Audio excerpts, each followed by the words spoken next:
So, I was trying to decide another excerpt from a novel to read to you guys. And in looking for excerpts, I turned to Reddit, which is a site that I go on and where I so often post these videos. Now, there is a subreddit called Prose Porn, where people will post their favorite passages from prose. So I thought to look there first, and I found so many good ones that I decided to just do a video dedicated to the top 5 excerpts from Prose Porn. Now, one of these is actually not an excerpt from a novel, so I decided to skip over it because it was a picture and I felt like reading out loud wouldn't quite do it justice. I can link to where I'm getting this in the description, but do know that there is a chance that the top 5 may change, just because of the way that Reddit works. If someone posts something new tomorrow and it gets the most votes of all time, then it won't be on this list, so anyway. Number 1, and actually admittedly part of the reason why I wanted to do this, is from Vladimir Nabokov's memoir, which I currently don't own, but I have been wanting to read it for so long, and reading this excerpt made it like, yes, this is definitely going on my list of books to buy, or I guess ask for my birthday when that happens, since Christmas is long gone. Anyway, this is from Vladimir Nabokov's memoir called Speak Memory, and it is the opening paragraph. The cradle rocks above an abyss, and common sense tells us that our existence is but a brief crack of light between 2 eternities of darkness. Although the 2 are identical twins, man, as a rule, views the prenatal abyss with more calm than the one he is heading for, at some 4,500 heartbeats an hour. I know, however, of a young chronophobiac who experienced something like a panic when looking for the first time at homemade movies that had been taken a few weeks before his birth. He saw a world that was practically unchanged, the same house, the same people, and then realized that he did not exist there at all, and that nobody mourned his absence. He caught a glimpse of his mother waving from an upstairs window, and that unfamiliar gesture disturbed him, as if it were some mysterious farewell. But what particularly frightened him was the sight of a brand-new baby carriage standing there on the porch with the smug, encroaching air of a coffin. Even that was empty, as if in the reverse course of events his very bones had disintegrated. This is incredibly chilling, and something that I had never really considered myself. People think about, death in the future after they're dead to be terrifying because they will no longer exist anymore, but people don't necessarily think of history that way. And I guess I can't really speak for anyone in this sense, but the way I and people I know have tended to view it is you experience the world starting from your birth or your first memories, as the case may be. And anything that has happened before that almost seems like a story. It's almost unreal, when you hear about things like, I don't know, Elvis or something like that someone else may have experienced, or, the 80s, or even, like, way back, the people who settled here, or the story of Christopher Columbus is just as much a story as something like Santa Claus, even though one of these things is real, So that's pretty interesting. That made me think quite a bit. This next one is a quote that I'm not as familiar with, and it's written a bit differently from most of the stuff that I read. So I might kind of mess up a few times, and I don't know, it's interesting. But it's from a book called Blood Meridian by Cormac McCarthy. It's a mystery.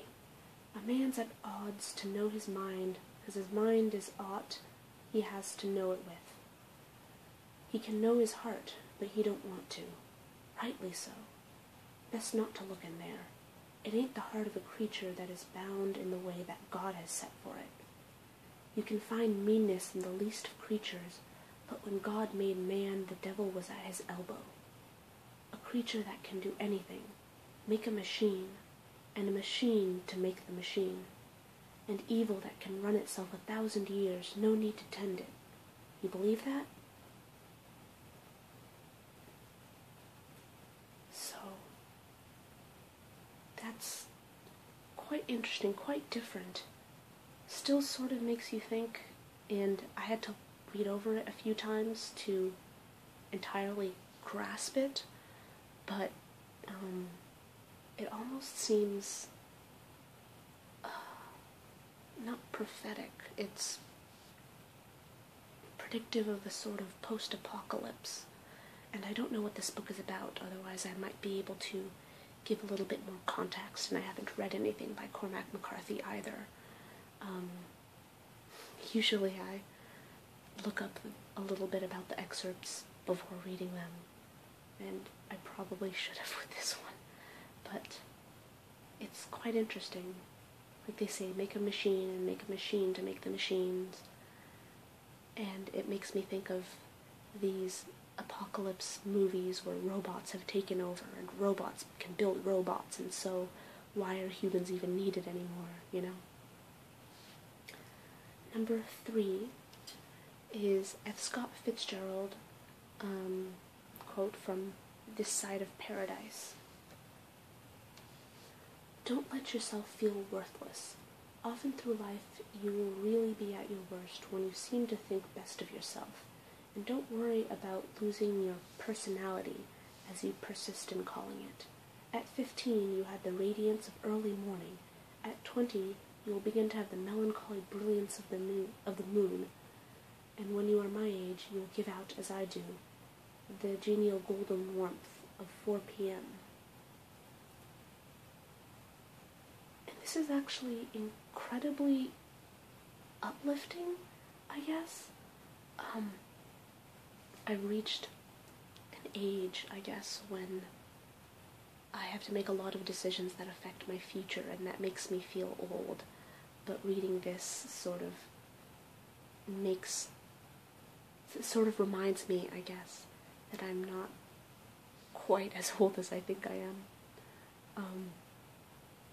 The popularity of certain articles online, things like, oh, these are things from the 90s, and, you know, the kid on the cover of Nirvana's Nevermind is now graduated from college. Oh, doesn't that make you feel old? And it's like, well, I'm in my 20s, and like this one said, at 20 you will begin to have the melancholy brilliance of the moon. So, I don't know. I guess I'm like the moon.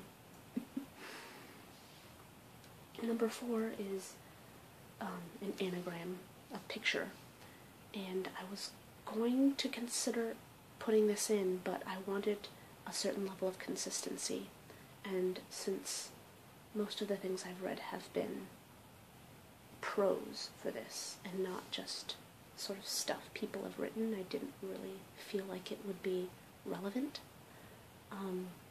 Like I said, I will post a link to the top of Prose Porn below, so number 4, titled Anagram Like a Boss. For those of you who are interested, you can check out that link and look at it. Number 5 is a quote from Catch-22, which any of you who have read Catch-22 would know. It's, some men are born mediocre, some men achieve mediocrity, and some men have mediocrity thrust upon them. With Major it had been all three. Even among men lacking all distinction, he inevitably stood out as a man lacking more distinction than all the rest, and people who met him were always impressed by how unimpressive he was. I think this is a really good example of why so many people love Catch-22. Just the way that he plays with words like that and describes these characters that could very well exist, but at the same time probably didn't.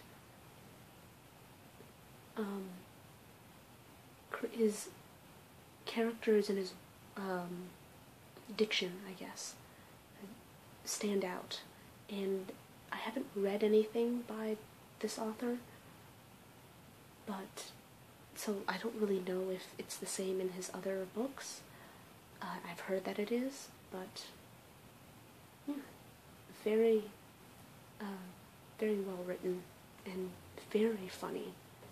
Anyone who hasn't read Catch-22, it's highly recommended. Okay, number 6, which is our number 5, is another F Scott Fitzgerald. It's the description of Gatsby's smile from The Great Gatsby. He smiled understandingly, much more than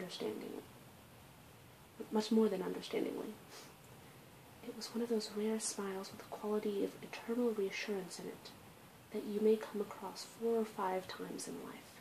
It faced, or seemed to face, the whole external world for an instant, and then concentrated on you with an irresistible prejudice in your favor. It understood you just so far as you wanted to be understood, believed in you as you would like to believe in yourself, and assured you that it had precisely the impression of you that, at your best, you hoped to convey. Admittedly, I haven't read the entirety of The Great Gatsby. I did see the movie, which I know is a sin for anyone who is a big fan of books, but admittedly I have far more books on my to-read list, probably than I will ever end up reading. But this is one of those quotes that I've seen from time to time that pops up that really makes me think, oh, I really should read this book. And we have it, so it's not like I have any excuse not to, but we'll see. I will, if you guys have any interest in hearing more quotes from The Great Gatsby or any of these other books or anything, whether I've read it or not, I will go out of my way to try and bump it up on my list. After seeing this, I realized that I admittedly never quite made it to the end of Catch-22 either, so I am going to try and finish that and see if I can find another quote in it that I can read you guys.